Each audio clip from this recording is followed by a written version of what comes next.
What is the stupidest way you've injured yourself?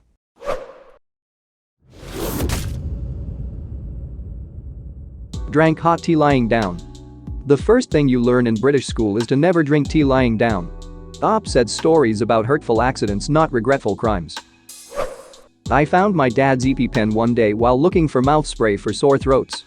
It obviously wasn't what I was looking for, but I wanted to figure out how it worked.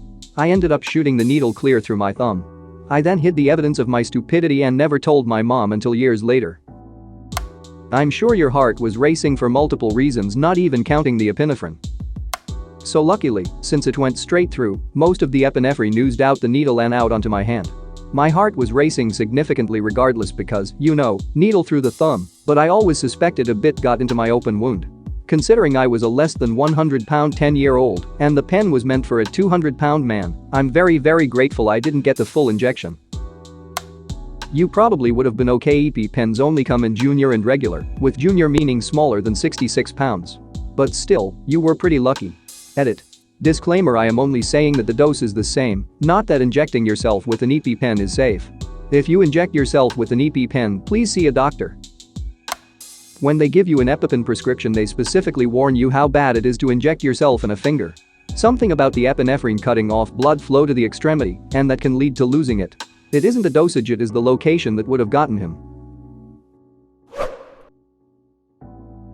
Was helping husband replace the bathroom fan, so I was standing on the side of the bathtub. I had this plastic hook glued to the shower wall to hang a loofah on.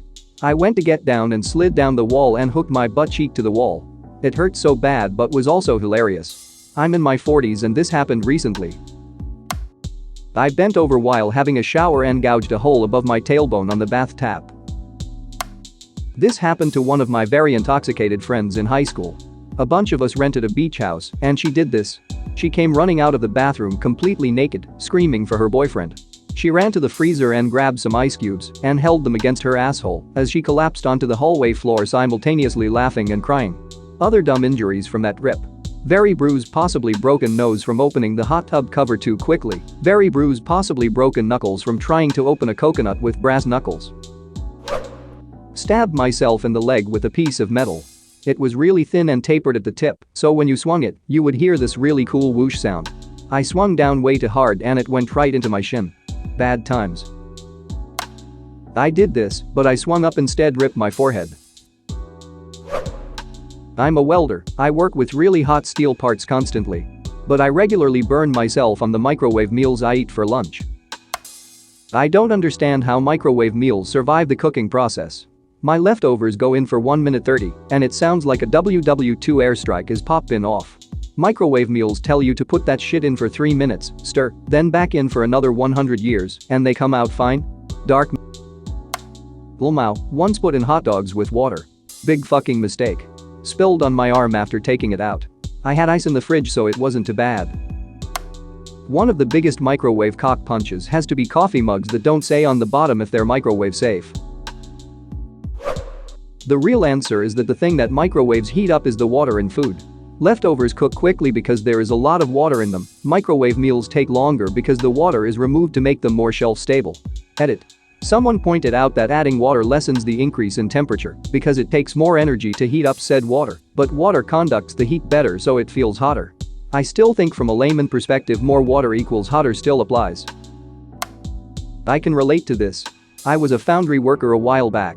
Worked in an environment daily casting 4 tons at time of molten steel. Riddled with small, although some not so small, burns on my hands. Yet they're mainly from cooking. I think from working in such a hot environment I've become accustomed to heat, so most of my burns from the kitchen are from picking up hot pans, not realizing feeling they're burning my hand until it's too late. Admittedly though, the worst burn I have had is from the foundry. Got hit in the leg by a splash of molten steel during casting. Required 2 surgeries and took about 18 months to heal. I live in Minnesota, so I am used to kicking snow off my boots by slamming my toe part of the boot down on the ground. Well, it was summer and I happened to get my running shoes absolutely covered in mud, so I instinctively slammed my toes down on the pavement and broke 4 toes. Holy fuck, I get that running shoes don't exactly have the same structural support as a winter boot, but damn son. How much force did you pack into that stomp? About 4 toes worth. Riding my bike home in 5th grade slowly alongside my walking friends. Friend, Drew, look where you're going, Drew. Nah dude, I'm good at biking, I can do it with my eyes closed. Friend, no really dude, look out Drew. Nah man, I'm good. Instantly crashes into a parked car, mess up my bike chain, have to drag my bike home in shame, and explain to my mom why my knee and lip are bleeding. I've done something very similar before, and I've also been named Drew before, so I'm relatively certain you are me. Fun. Aren't we stupid? Hello gentlemen, just wanted to check in. When I was a kid we had blue carpet in the living room. I had just watched some movie or show where the characters jumped into a painting, and I started thinking maybe if I believed really hard, the blue carpet would turn into a vast ocean. So I climbed up on the recliner and swan dove into the floor. When I was maybe 5 or 6 I had recurring dreams that if I ran downhill against the wind fast enough and jumped, I could fly. They were extremely realistic. It was also very frequent, to the point where I began to doubt their status as dreams. One day, I noticed a wind was blowing up the hill we live atop. I decided to try it. I sprinted full speed down this hill and leaped hard as I could and promptly smashed my face against a sidewalk. Punched myself in the tit while trying to fuck around with my sleeves. I don't know how it happens, but it happens often. Having punched, smacked, squeezed, bruised my tits since they grew in, I am pretty sure they are their own entities. Yes, I spelled it that way on purpose. This reminded me of one. I used to work as a cook, and one time I was carrying a couple boxes of who knows what into the cooler. They were pretty heavy, and I was carrying them chest height. I get really close to the stack of boxes I'm going to set them on, and as I'm sliding the boxes onto the stack, my right nipple somehow became lodged between them when I set them down. That shit hurt. I'm sitting here browsing Reddit while my wife sleeps next to me, and this just made me snort laugh. Happy to be of service. I don't even have big boobs. Still not even sure how I managed it. Friend crashed her trail bicycle into a metal gate as approached bottom of incline. Bike stopped. She folded into handlebars first, then slid off the bike like a body surfer. One nipple caught the gear controls. Was as if peeled the protective seal back on a ketchup bottle. Much blood and pain. Bike broken. Walk of shame to parking lot. Stitches. Your poor friend's nipple. That reminds me of a friend I had and was the prime example why I was never tempted to get nipple rings. She was wrestling around with a friend, and he was not aware of her nipple piercings. Somehow the jackass manages a maneuver involving giving her titty twisters. Both piercings got ripped out. Dear God, how much pressure do you need to apply for this to happen? And she ended up getting stitches to fix the damage. Lesson learned. Don't pierce what you're not willing to get accidentally ripped out, or choose better friends. When I was a kid, maybe 10 or so, I had recently discovered that the feet on my prosthetics could be unscrewed and moved into different positions, so I borrowed an Allen key from my dad and took it to school so I could unscrew my feet and show my friends at recess. None of them were as blown away by this as I'd hoped. Pretty sure they were just used to this kind of thing by now, haha.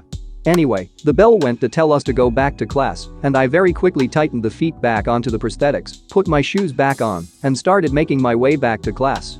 As I was walking with a group of my classmates, I started to notice my legs felt wobbly. I looked down, and with every step my feet were turning outwards slightly. A normal person would have come to the conclusion, oh, I didn't tighten the screws up enough. But not me. I jumped to the conclusion of, holy shit, I can control my feet like a robot. My excitement quickly turned to dread when I realized I don't know how to control feet. Been an amputee since I was a baby, and they kept turning until one was pointing sideways.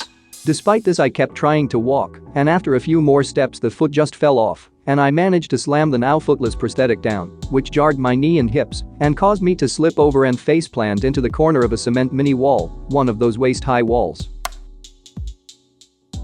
Being a self-respecting 10-yo, I started bawling my eyes out, which caught the attention of the new teacher. It's her first day and the only disabled student is in pieces. The foot got thrown backwards when it fell off, with a bloodied nose, screaming like a banshee.